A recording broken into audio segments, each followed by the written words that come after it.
يا أيها الذين آمنوا لا تتخذوا اليهود والنصارى أولياء بعضهم أولياء بعض ومن يتولهم منكم فإنه منهم إن الله لا يهدي القوم الظالمين فترى الذين في قلوبهم مرض يسارعون فيهم يقولون نخشى أن تصيبنا دائرة فعسى الله أن يأتي بالفتح أو أمر من عنده فيصبحوا على ما أسروا في أنفسهم نادمين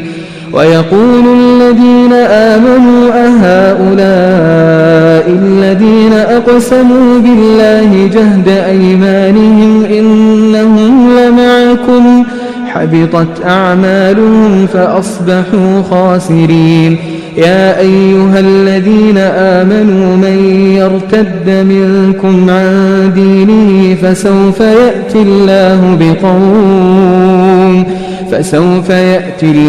بقوم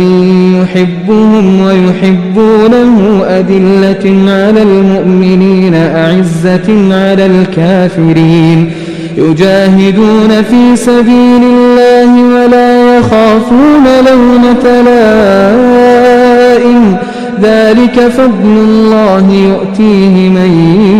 يشاء والله واسع عليم إنما وليكم الله ورسوله والذين آمنوا الذين يقيمون الصلاة ويؤتون الزكاة وهم راكعون ومن يتول الله ورسوله والذين آمنوا فإن حزب الله هم الغالبون.